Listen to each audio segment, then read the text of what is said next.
This afternoon, and Ajay Bijli, the managing director, is joining us now live.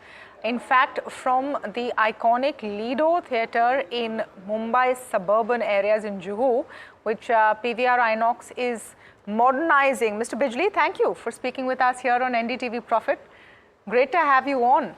Let's begin. Thank you for having me. Absolutely. Thank you. Let's begin with what we're doing, what we're seeing right now behind you. Tell us about the plans with Lido and what the appeal or the USP is. Well, it's a very iconic cinema which has been around since 1950s, and we got the opportunity by the current owner of the cinema to convert this into a threeplex. So it's a very a modern threeplex, but we've still tried to make the design in very Art Deco manner. The legroom seat width is somewhere between a recliner and normal seats. It's 1500 millimeter and 750 millimeter in width, so which is almost like a business class sort of a seating configuration. 326 odd seats. And it's a 125th screen in Mumbai. Very excited about it. And to revive an old cinema and carve it out into a modern day multiplex is something which is very exciting in a great location like Juhu, which is the hub of Hindi film industry. And Bombay itself is the capital of Hindi film industry. So it's quite exciting to open the cinema here.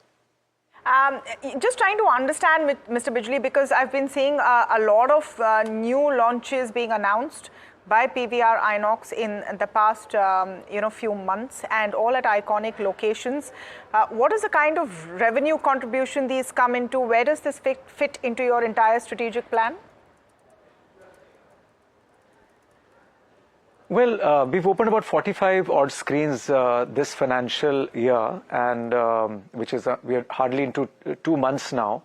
And so cherry picking our locations very carefully. It can be a standalone cinema like this one, which is converted into a threeplex, or it can be part of a mall. We opened I think a 14-screen complex recently in Bangalore as well with Phoenix Mills. So these are all value accretive. We are very cherry picking all our locations, cherry picking the demographics where movie consumption is high. So specifically how much this is going to contribute is maybe 12 to 15 crores revenue a year. But every property that we pick up is at a unit level economics. It's at about a 4-year payback, and we look for about 25% EBITDA margin. So that's our going in capex, and our opex is fixed like that. So that's the intention. Doesn't matter where we open the cinema, whether it's a premium cinema or it's a mass cinema or it's a luxury cinema, our economics remain the same. Roughly, this cost us about 4 crores a screen, because a standalone cinema, so a lot of infrastructure we had to pay for as well. Normally, when you're in a shopping center, the infrastructure comes along with the shopping mall, which the developer contributes towards. But this was slightly higher than about 1 crore per screen higher. But the number of seats are very less. It's only 326. But this is the kind of revenues this will generate. Mr. Bijli, in terms of your outlook, since we're getting the opportunity to speak with you, and like you said, just 2 months into the new financial year, I wanted to know your outlook on how FY25 is panning out for you. We saw your FY24 numbers. You've spoken about improving margins in your conference call as well. How do you aim to do this? Will you see higher ticket prices, driving footfalls? What's the plan here?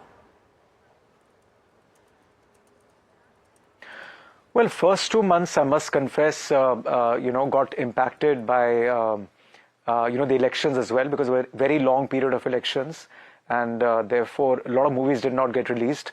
But from June onwards, there's a huge pipeline which had got bunched up, which is coming up now. We've got a movie called Chandu Champion, which is coming shortly. We have a very big movie, Pushpa 2, which is very big. So big film, Kalki is coming end of June as well. Sorry, I forgot about that. Prabhas is very big movie. So I think now June onwards, I think it's looking very good, the lineup. In terms of, the merger itself has brought in so many synergies in terms of cost optimization, whether it's COGS, which is cost of goods sold of our F&B products, whether it is manpower, whether it's electricity. Also the revenue side, 2/3 of the synergy that we spoke about of 250 odd crores was to come from F&B, ticket pricing, and also optimizing footfalls. We've come out with a passport of 349 rupees, where 4 movies can be watched in 1 month, and 99 rupees offer of unlimited popcorn and Pepsi. So all these things are optimizing our footfalls that we want in our cinemas, and cost optimization is just by virtue of the economies of scale we're getting with this such large merger that we've been able to do 12 months ago. I was just taking on from that. You said elections has been tough, but I know you have tied up with Star Sports to screen the World Cup. There were some movie, cinema halls that had offered election viewing as well. Just trying to understand this alternate model to get more footfalls in. Are you going to build upon it? Look. Well, India is a very robust movie market. 1,700 films get released in our system, which is massive, which is very large, and about 900 million tickets get sold in India. So I think our mainstay will always be movies, and the way we are spread out, our 1,700 screens is in every region. But however, at the same time, we're also a venue which has got seats, has got air conditioning, has got big screens. So we're also thinking of what if we do some alternate content. We showed Taylor Swift's Eras Tour last month, BTS a few months ago, then cricket matches, World Cup, stand-up comedies. So we were thinking, why not use the venue as well for other purposes and make them repurpose them rather than just having it for the cinema. So not much revenue, but still about, I think, 1%, 1.5% to 2%, revenue still come from these alternate programming. But I think mainstay will always remain movies. At the same time, we are repurposing some of our cinemas, the newer ones which are coming up, to facilitate gaming, to facilitate live theater.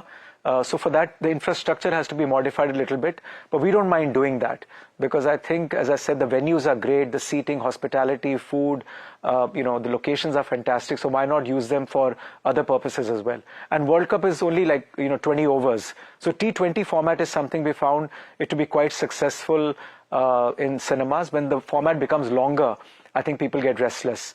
So I think a football game or a T20 match is still something that can be shown. Is it sort of also a requirement, because more and more people are getting used to watching content and waiting for movies on OTT? I have to get your view, Mr. Bijli, on the whole OTT versus cinemas debate, which has been going on since a few years. Some would argue that having all of these alternative views of revenues is testament to the fact that you need a plan B, or you need to buffer up the core business.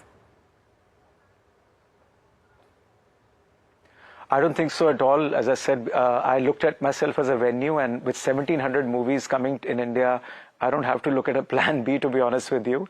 And this whole debate about OTT versus is more about coexistence. I think it's, I've given these examples, even I'm slightly feel jaded of giving these examples. It's like having a kitchen at home, or Zomato delivering you food at home, and then going out to a QSR or a restaurant. I think people are not straitjacketed. They don't want to do the same thing every single day. That's why we still sold 900 million tickets. When I say we, means the industry, cinema industry, 900 million tickets of the first year of opening after COVID. And second year, again, we sold 900 million tickets. PVR itself sold 150 million tickets in the first year, 150 million tickets on the second year. That only goes to show that people are going out. Yes, India is a very disparate market. Some consumers still want to be at home, but what they're watching is TV shows. TV shows people are watching at home, but when it comes to movies, which they want to see, the FOMO factor is still back. There's an 8-week window between theatrical and a movie coming on any streaming platform. So that 8 weeks is a hell of a lot if people want to watch the movie, and the peer group has seen it, their friends have seen it, their family has seen it. Movies like 12th Fail, Lapata Ladies, Crew, Shrikant. People are coming to the cinemas and watching it. They're not watching it at home. Lapata, of course, 8 weeks have lapsed. That's why they're watching it at home. Prior to that, it was playing at the box office. All right. So people do both. It's People like do both. It's not a either or. Yeah. People do both basically. Yeah. You need somewhere to go out as well. Thank you so much, Ajay Bijli, for speaking. Yeah. Otherwise, I won't be building cinemas. Okay. Yeah. Okay. Thanks a lot. Thank you so much. Great to speak with you, Ajay Bijli, Managing Director of PVR Inox there.